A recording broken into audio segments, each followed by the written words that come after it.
The day my parents called me for the first time in 3 years, I knew something was wrong. Not because they suddenly remembered my birthday or wanted to catch up, but because my cousin Bella had posted photos of my downtown Seattle condo on Instagram.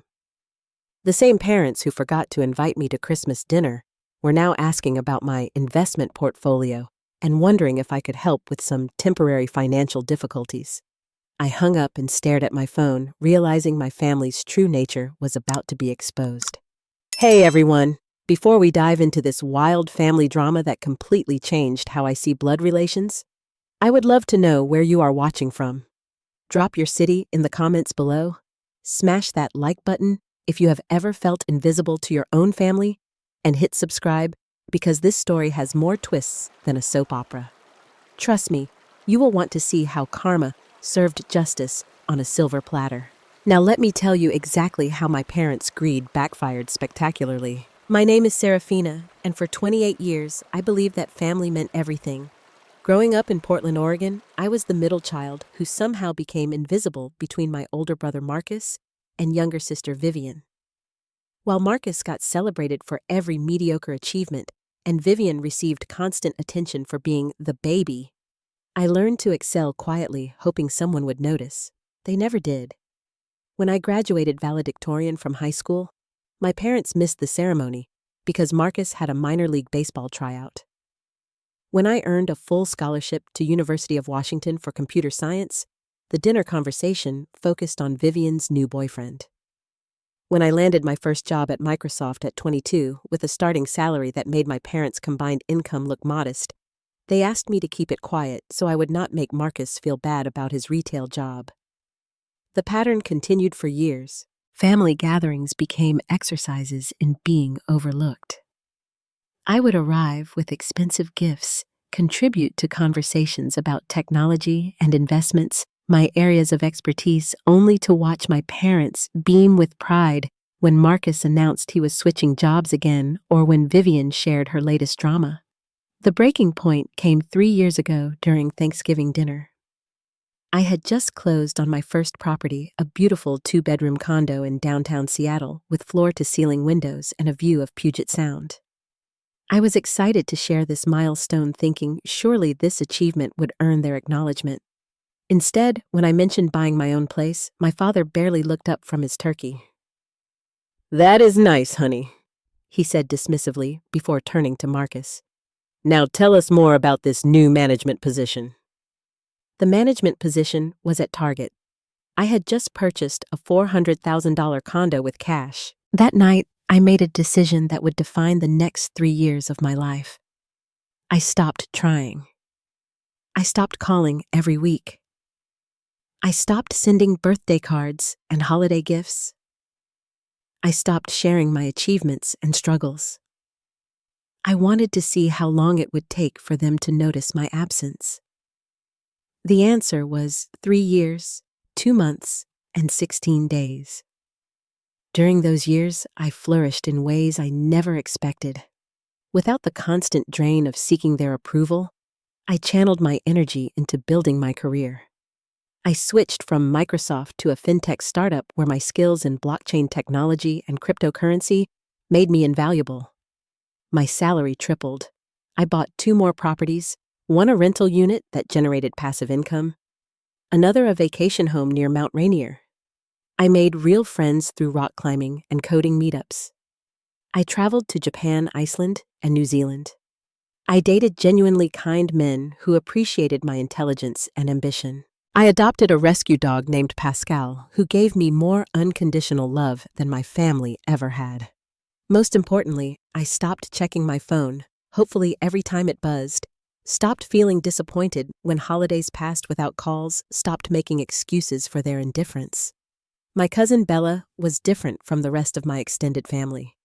2 years younger than me, she had always been the black sheep because she openly criticized our family's toxic dynamics. She was the only one who noticed when I stopped showing up to family events, the only one who asked where I was during Christmas 2023. When Bella visited Seattle for a tech conference 6 months ago, I finally had someone to share my success with who genuinely celebrated it. She was amazed by my condo, impressed by my art collection, and proud of how I had built my life independently. She asked to take photos to remember her visit, and I was happy to oblige. What I did not realize was that she would post those photos on Instagram with a caption about cousin goals and living your best life. The photos showed my modern furniture, my expensive kitchen appliances, my view of the city skyline, and several pieces of original artwork I had collected. The photos went viral within our family circle. Suddenly, relatives who had forgotten my existence were sliding into Bella's DMs asking about my situation. My aunt posted comments asking if I was doing well financially. My grandmother called Bella asking if I was available to help family members in need. But the most revealing response came from my parents. According to Bella, my mother called her within hours of the post going live. Not to ask how I was doing, not to express regret about our estrangement, but to gather intelligence about my financial status. She wanted to know if I was really doing as well as it appeared, and whether I might be open to helping family during difficult times. When Bella asked what kind of difficulties, my mother became vague, mentioning unexpected expenses and temporary setbacks. She made Bella promise not to mention their conversation to me because they wanted to approach the situation delicately. That conversation revealed everything I needed to know about their sudden interest in reconnecting. This was not about love, regret, or genuine family bonds. This was about money. The phone call came on a Tuesday morning while I was reviewing quarterly reports for my startup. I almost did not answer the unknown number, but something made me pick up. Serafina, sweetheart, it is Mom. The word sweetheart felt foreign coming from her lips. She had not used an endearment for me since I was a child. We have been thinking about you so much lately. She continued, her voice artificially warm. Your father and I realize we have not been the best at staying in touch, and we want to change that. Maybe we could visit you in Seattle soon. I remained silent, letting her fill the awkward pause. We saw some photos that Bella posted, and your place looks absolutely beautiful. You have done so well for yourself. We are so proud of you. Proud. After 3 years of silence, they were suddenly proud. Actually, my mother continued, her voice shifting slightly. There is something we wanted to discuss with you. A family situation that has come up. Nothing serious, but we thought maybe we could talk about it when we visit. I hung up without saying a word. Within an hour, my phone buzzed with texts from both parents, then Marcus, then Vivian. They all had the same tone, fake concern, mixed with transparent manipulation. They missed me. They wanted to reconnect. They had something important to discuss that would be better handled in person. But I already knew exactly what they wanted to discuss, and I was about to turn their greed into the greatest lesson of their lives. The second phone call came 2 days later, this time from my father. His approach was different from my mother's fake warmth, more direct, more honest about their intentions, and somehow even more insulting. Serafina, we need to talk about the family situation, he said without preamble. Your mother mentioned she called you, but I think we need to be more straightforward about what is happening. I stayed quiet, curious to see how much truth he would actually reveal. The thing is, we have gotten ourselves into a bit of a financial pickle. You know how the economy has been, and with your mother's health issues last year, and Marcus going through his divorce, we have had some unexpected expenses pile up. We owe about $39,000 on various credit cards and a personal loan we took out to help Marcus with his legal fees. $39,000. The amount I spent on my car last year without thinking twice about it. We have been struggling to make the minimum payments, he continued, and the interest is killing us. We saw that you are doing really well for yourself, and we thought maybe you could help us out. Just temporarily, of course. We would pay you back as soon as we get back on our feet. The audacity was breathtaking. 3 years of treating me like I did not exist, and now they wanted nearly $40,000 based on Instagram photos. When would you pay me back? I asked, my voice neutral. Well, that depends on a few factors, he hedged. Marcus is looking for a new job that pays better, and your mother is hoping to go back to work part-time once her knee heals properly. Maybe within a year or two. A year or two. They wanted me to give them $40,000 with no timeline, no contract, and no acknowledgement of how they had treated me. I will think about it, I said, and hung up. That evening, I called Bella and asked her to meet me for coffee the next day. I needed to understand exactly what my family had been saying about me behind my back, and she was the only one I trusted to tell me the truth. We met at a small cafe in Pike Place Market, and Bella immediately launched into what she had been dying to tell me since the photos went viral. "Sarah, you should hear the things they are saying in the family group chat," she said, pulling up her phone. "It is absolutely unhinged. Your parents are telling everyone that you have been living this secret wealthy lifestyle while ignoring your struggling family. Your Aunt Patricia said you were being selfish and ungrateful for not helping when you clearly have so much money." She scrolled through screenshots she had taken. "Look at this message from your mom. We always knew Serafina was smart, but we had no idea she was making this kind of money. It hurts that she has not thought to help her family during our difficult times." The hypocrisy was stunning. They had ignored my existence for 3 years, and now they were painting themselves as victims of my supposed neglect. "But here is the really crazy part," Bella continued. "They have been making up stories about your life. Marcus told everyone that you work for some big tech company and probably make more money than the rest of the family combined. Your sister Vivian has been telling people that you bought your condo with tech money and probably have investments worth millions." "Millions!" I laughed. "They have no idea what I actually do or how much I make." "Exactly. They are creating this fantasy version of your life based on a few Instagram photos, and now they feel entitled to a piece of it." Bella leaned forward, her expression serious. "Sarah, I need to tell you something else. Your parents are not just asking you for money. They have been reaching out to other relatives too, using your supposed wealth as leverage." My stomach dropped. "What do you mean?" "They told your grandmother that since you are doing so well, maybe the rest of the family should not have to contribute to her medical expenses anymore. They suggested that you could probably handle it yourself since you have tech money." The cruelty of using my success they had ignored to manipulate an elderly woman into thinking I should be solely responsible for family burdens made my blood boil. They also told Uncle Robert that they do not need to chip in for Cousin Danny's college fund anymore because you could probably sponsor his entire education without blinking. I sat back in my chair, processing the full scope of their manipulation. They were not just trying to get money from me, they were using the perception of my wealth to escape their own family responsibilities. "There is more," Bella said quietly. "I heard your parents talking to Marcus and Vivian about making this a regular thing. Like once you give them the money for their current debt, they want to approach you about helping with Vivian's wedding expenses and maybe getting Marcus a loan to start some business idea he has. They were treating me like a family ATM, planning to drain my finances while contributing nothing themselves." That night, I sat in my condo looking out at the Seattle skyline and made a decision that would change everything. I was not going to simply refuse their request. I was going to expose their greed and manipulation in a way that would make it impossible for them to continue this behavior. I spent the weekend researching and planning.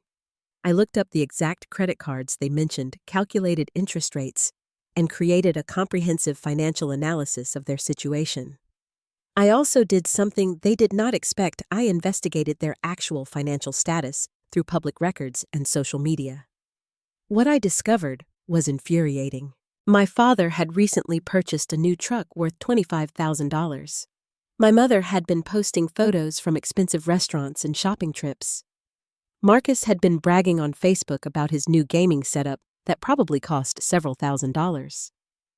They were not struggling because of unavoidable circumstances. They were struggling because they were financially irresponsible and living beyond their means.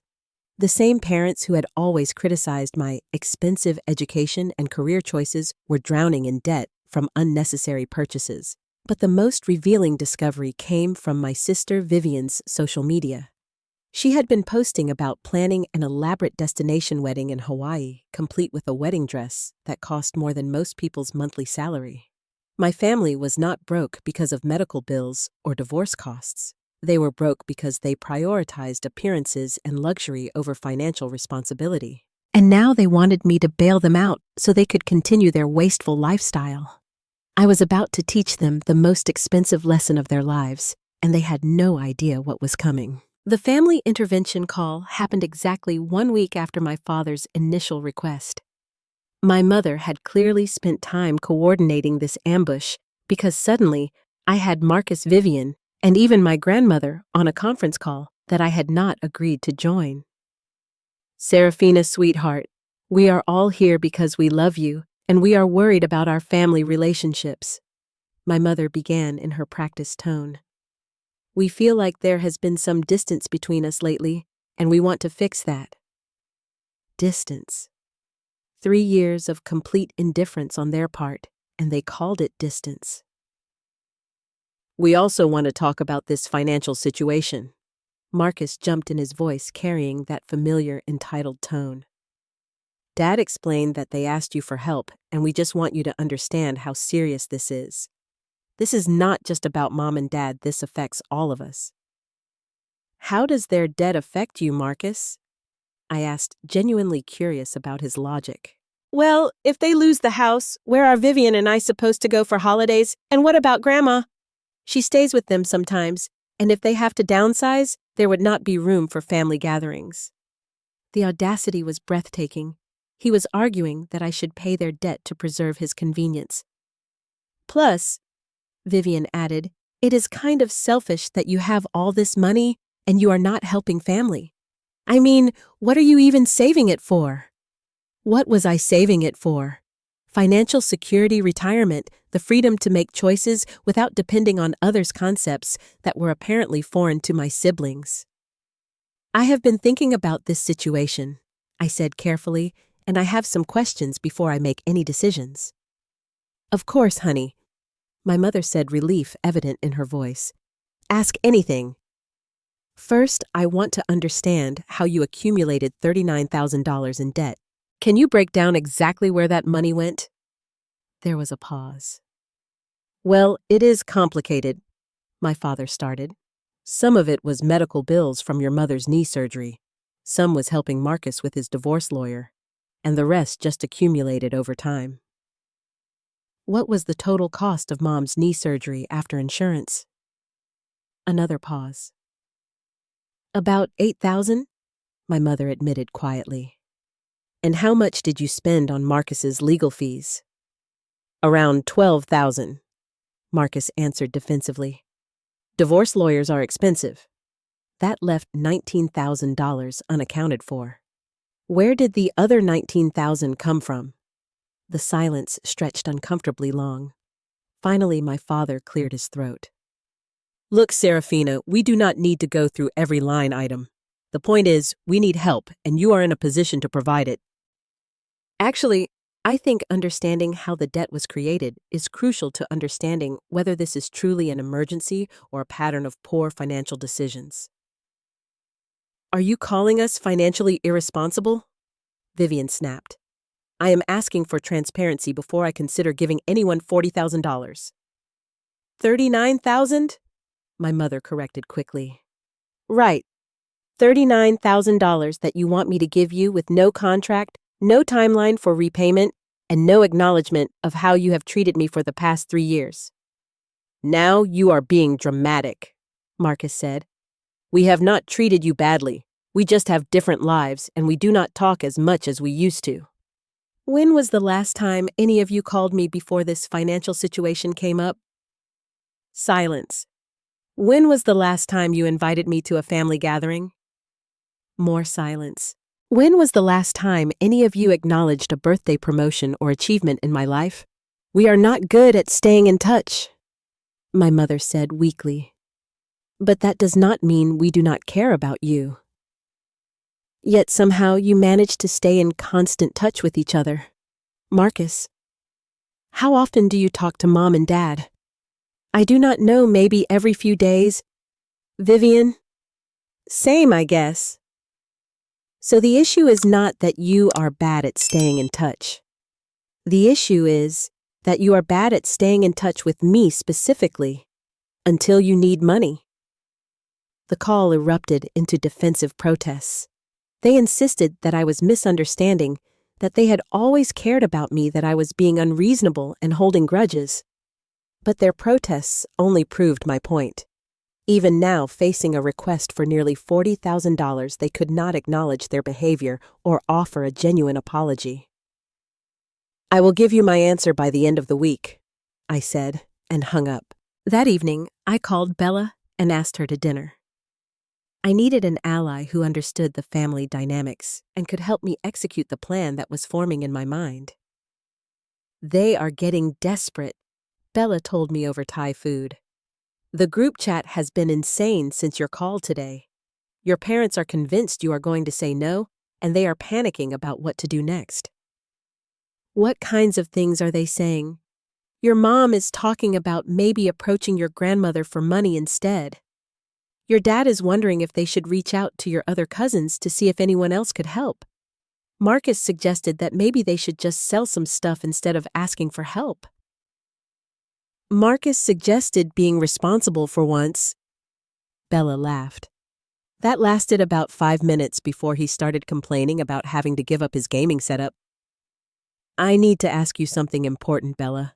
How would you feel about helping me expose what is really going on here? She raised an eyebrow. What do you mean?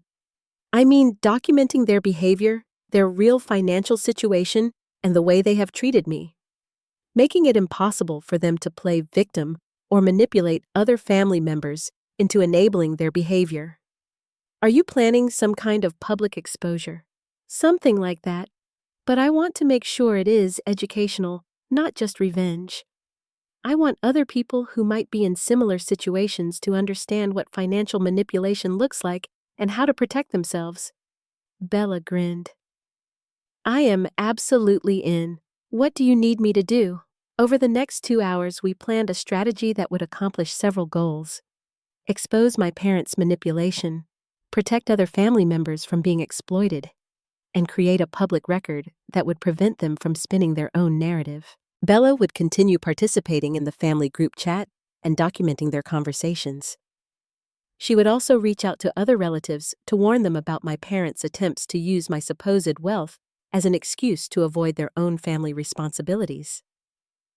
Meanwhile, I would gather documentation about their actual financial situation, their spending patterns, and the timeline of their requests.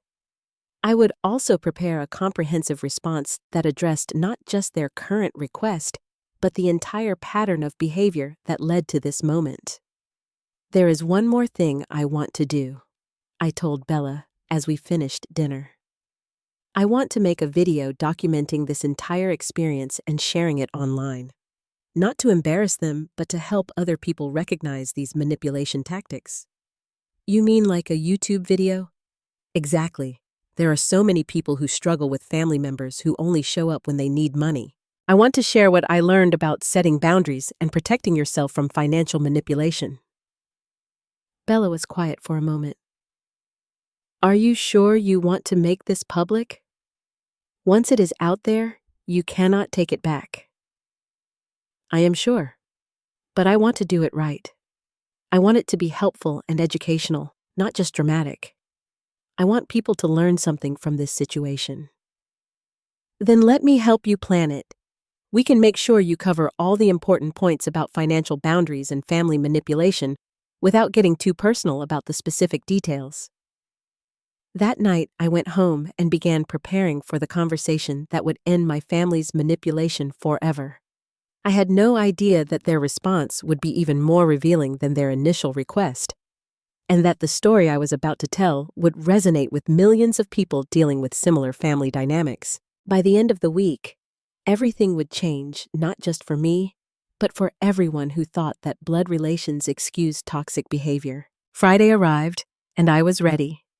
I had spent the week gathering evidence, documenting conversations, and preparing a response that would expose everything. But before I could execute my plan, my family decided to escalate the situation in ways I never anticipated. The first sign that something had changed came from Bella. She texted me Friday morning with screenshots from the family group chat that made my blood run cold. "Emergency family meeting tonight," my mother had written. "We need to discuss the Serafina situation and come up with alternative solutions since she seems unwilling to help." The messages that followed revealed a level of manipulation and entitlement that shocked even me. Marcus had suggested that they could probably guilt trip her into it by having my grandmother call and explain how disappointed she was in my selfishness. Vivian proposed showing up at my condo unannounced to have a real conversation where she cannot just hang up on us. But the most disturbing message came from my father. "If she wants to act like she is not part of this family, maybe we should make that official. We can tell everyone that she cut us off and refuses to help family members in need." They were planning to turn the entire extended family against me by spreading lies about my character and my response to their request. The same people who had ignored me for 3 years were now preparing to destroy my reputation to get what they wanted. I called Bella immediately. "Are you seeing this? I am literally watching them plan to manipulate the entire family against you in real time," she said, her voice shaking with anger. "Sarah, this is so much worse than we thought." "What do you mean?" "I mean, they have been lying to everyone about their situation. I did some digging after our conversation the other night, and your parents are not struggling because of medical bills or Marcus's divorce. They are struggling because they have been living like millionaires on a middle-class income."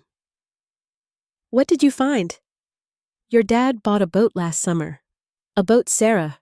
It is sitting in a marina costing them storage fees every month. Your mom spent $15,000 redecorating the living room in March. Marcus has been borrowing money from them to fund his cryptocurrency investments, which he lost almost immediately." The pieces were falling into place. This was not a family struggling with unexpected hardships. This was a family drowning in the consequences of their own greed and poor decisions. "But here is the really sick part," Bella continued. "They have been telling extended family members that you make millions working in tech and that you have been deliberately keeping your wealth secret to avoid helping family members. They are setting you up to be the villain in a story they completely fabricated." That afternoon, I received a call from my grandmother that confirmed my worst fears. "Serafina, dear, I need to talk to you about this situation with your parents," she said, her voice fragile and confused. "They told me that you have been doing very well financially, and they are struggling to make ends meet. They seem to think you might be able to help them, but they also seem upset that you have not offered." My heart broke listening to her try to navigate the web of lies my parents had spun. "Grandma, what exactly did they tell you about my situation?" "Well, they said you work for one of those big computer companies and make more money than anyone in the family. They said you bought an expensive house and have been living quite comfortably while they have been having a hard time paying their bills." "Did they mention that they have not spoken to me in 3 years?" There was a long pause. 3 years, but honey, that cannot be right. They talk about you all the time." "When was the last time you saw me at a family gathering, Grandma?" Another pause longer this time. I thought you were just busy with work. They said you were always traveling for your job." The depth of their deception was staggering. They had been making excuses for my absence while simultaneously planning to exploit my success. That evening, I made a decision that would change everything. Instead of simply refusing their request, I was going to expose their entire web of lies and manipulation in the most public way possible. I set up my camera and began recording. "Hi everyone, my name is Serafina, and I want to tell you about what happens when family members you have not spoken to in 3 years suddenly discover you have money and decide you owe them nearly $40,000. I spent the next hour documenting everything. The 3 years of silence, the Instagram photos that triggered their sudden interest, the phone calls demanding money, the family conference call, ambush, and finally the evidence of their real financial situation. I showed screenshots of my father's boat purchase, my mother's redecorating expenses, and Marcus's cryptocurrency losses. I read excerpts from the family group chat where they planned to manipulate other relatives against me. I explained how they had been lying to our extended family about both my situation and their own. "This is what financial manipulation looks like," I said to the camera. "These are people who ignored my existence until they thought I could solve their problems. And when I asked for transparency and accountability, they responded by planning to destroy my reputation to get what they wanted." But I was not done. I had one more revelation that would expose the true scope of their deception. "Here is what my family does not know," I continued. "I have been documenting their behavior for weeks, and I have discovered that this is not their first time manipulating family members for money. 3 years ago, they borrowed $8,000 from my Uncle Robert for what they called emergency medical expenses. Those medical expenses were actually my mother's cosmetic surgery that insurance would not cover. I had receipts. I had documentation. I had proof that my parents had been running financial scams on family members for years using fake emergencies and emotional manipulation to fund their lifestyle. 2 years ago, they convinced my Aunt Patricia to lend them $5,000 for unexpected car repairs. That money went toward a family vacation to Las Vegas. Last year, they asked my cousin Danny to lend them $3,000 for urgent home repairs. They used that money to buy new furniture. The pattern was clear and undeniable. My parents were not struggling. They were scam artists who had been exploiting their family members' love and trust to fund their irresponsible spending. "The $39,000 they want from me is not for emergencies or hardships," I concluded. "It is to pay off the credit cards they maxed out buying luxury items while borrowing money from relatives under false pretenses. They are asking me to bail them out of a hole they dug themselves while lying to everyone about how deep it really is." I uploaded the video to YouTube that night with the title, "Parents Forgot I Existed Until My Cousin Posted a Photo of My Condo, Then Suddenly They Needed $39,000. Within hours, it had thousands of views. Within days, it would have millions, and my family's carefully constructed lies would crumble completely. The explosion was immediate and devastating. My video went viral overnight, garnering over 50,000 views in the first 12 hours. The comments section became a support group for people sharing similar stories of family financial manipulation, and the validation I felt reading their experiences was overwhelming. But the real fireworks started when my family discovered the video. Bella called me at 6 in the morning, laughing so hard she could barely speak. "Sarah, you need to see the family group chat right now. They are losing their absolute minds." The screenshots she sent me were better than I could have imagined. My parents were in full panic mode, frantically trying to control the narrative while simultaneously demanding that family members not watch the video. "Do not believe anything she says," my mother had written in all caps. "She is angry and making up lies to hurt us. We have never borrowed money under false pretenses." Marcus had chimed in with his own damage control. "My sister has always been dramatic and vindictive. She is mad that we asked for help, and now she wants to embarrass us publicly." But the most revealing message came from my father. "We need to get that video taken down immediately. Does anyone know how to report YouTube videos? This could ruin us if people believe her lies." The problem for them was that I had not told any lies. Every claim I made in the video was backed up with documentation, and several family members were already confirming my statements in the comments. Uncle Robert had found the video and left a detailed comment about the $8,000 they had borrowed from him 3 years earlier. He confirmed that they had claimed it was for medical emergencies, and he was just now learning it was for cosmetic surgery. Aunt Patricia shared her own story about the $5,000 they borrowed for car repairs that apparently funded a vacation. She even posted photos from their Las Vegas trip that they had shared on social media during the same period they claimed to be financially struggling. Cousin Danny, who had lent them $3,000 for home repairs, was particularly angry. He was a college student working part-time to pay for school, and learning that his hard-earned money had gone toward furniture shopping made him feel betrayed and used. The video kept gaining momentum throughout the day. People were sharing it on Reddit, Twitter, and Facebook, with many viewers relating their own stories of family financial manipulation. The comments section became a masterclass in recognizing and dealing with toxic family dynamics. But the most satisfying response came from an unexpected source, my grandmother. She called me that afternoon, and for the first time in years, her voice carried the sharp intelligence I remembered from my childhood. "Serafina, I watched your video, and I need to tell you something important. Your parents have been lying to me about you for years, and I suspect they have been lying to me about a lot of other things too." "What do you mean, Grandma?" "I mean, I never understood why you stopped coming to family gatherings because they always had reasonable explanations.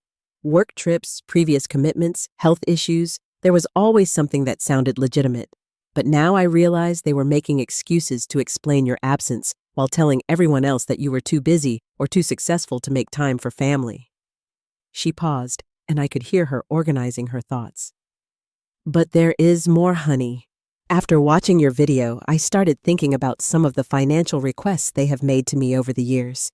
They convinced me to lend them $12,000 2 years ago for what they said were urgent home repairs after a pipe burst. But I drive past their house regularly, and I never saw any evidence of water damage or construction work." My grandmother had been another victim of their financial manipulation, and she was just now understanding the scope of their deception. "I want you to know that I am proud of you for standing up to them," she continued. "I am also ashamed that I did not see through their lies sooner. You should not have had to handle this alone." That phone call meant more to me than all the viral video views combined. Having my grandmother understand and support me felt like reclaiming a part of my family that actually mattered. Meanwhile, the pressure on my parents was intensifying from multiple directions. The video had been shared in local community Facebook groups, and several of their friends and neighbors had watched it. My mother's book club apparently spent their entire meeting discussing the video instead of their assigned reading. My father's co-workers at the insurance company where he worked had found the video and were asking uncomfortable questions about his family's financial situation. Having your personal financial manipulation tactics go viral is not ideal when you work in an industry built on trust and ethical behavior. But the final blow came from an unexpected source, my sister Vivian. She called me that evening, and for the first time in our relationship, she sounded genuinely remorseful. "Sarah, I need to apologize to you, and I need to tell you something that Mom and Dad do not know I know." "What is it, Vivian?"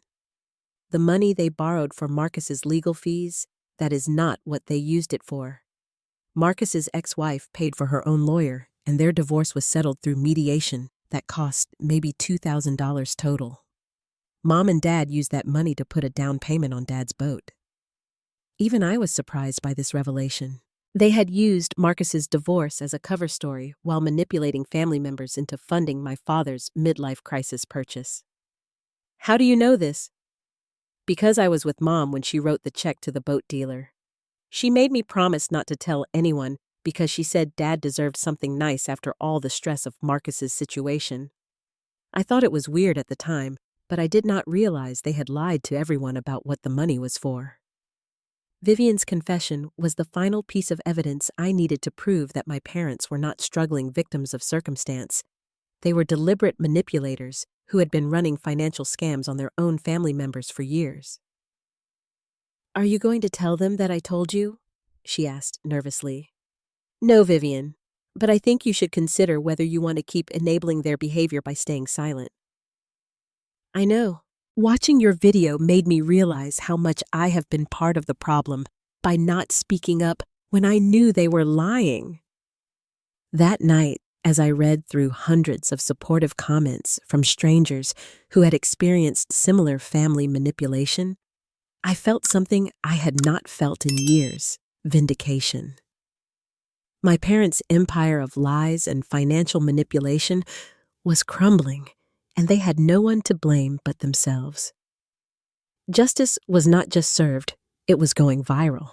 3 months after my video went viral, my life looked completely different, and so did my understanding of what family really means. The video ultimately reached over 2 million views and spawned dozens of response videos from people sharing their own stories of family financial manipulation. I had accidentally started a movement of people setting boundaries with toxic relatives, and the support from that community was incredible. My parents' response to the viral exposure was predictably self-serving. They attempted damage control by claiming I had aired family business and violated their privacy, completely missing the irony that they had been discussing my private financial situation with extended family for months.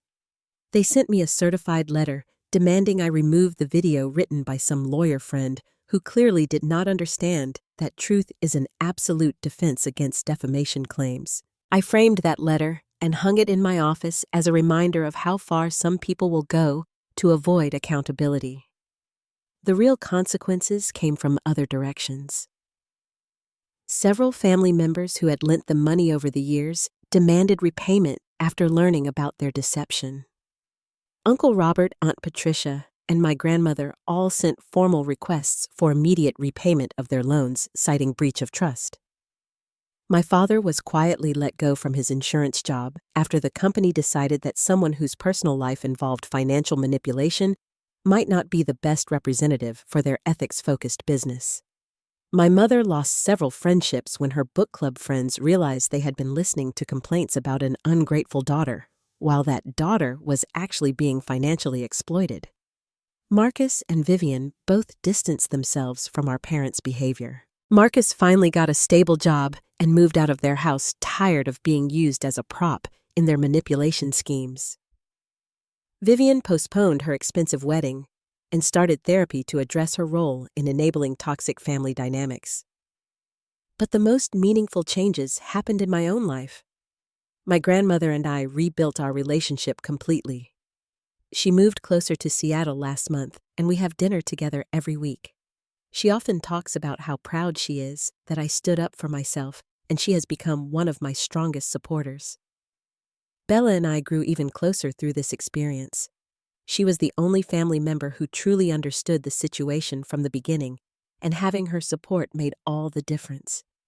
She visited me last weekend and brought her new boyfriend, who happens to be a software engineer with his own startup. We spent hours talking about technology business and the importance of surrounding yourself with people who celebrate your success rather than resenting it. I also connected with several extended family members who had been kept away from me through my parents' manipulation. My cousin Danny and I discovered we have a lot in common, and we have been collaborating on a financial literacy project for young adults. Uncle Robert apologized for not reaching out to me directly over the years and admitted that my parents had always made him feel like I was too busy or too successful to want relationships with regular family members. The YouTube video led to opportunities I never expected. I was invited to speak at conferences about family financial boundaries, and I started a podcast called Chosen Family that focuses on building healthy relationships while protecting yourself from toxic ones. The podcast has grown to over 100,000 subscribers, mostly people who have experienced similar family manipulation. I also used my platform to promote financial education and healthy boundary setting. The response has been overwhelming, with hundreds of people sharing how my story helped them recognize manipulation in their own families and gave them permission to prioritize their own well-being. My parents have made several attempts to reconcile, but their efforts have been as self-serving as their original financial request. They have never acknowledged their pattern of manipulation or offered genuine apologies. Instead, they focus on how my video hurt their reputation and continue to frame themselves as victims of my vindictive behavior.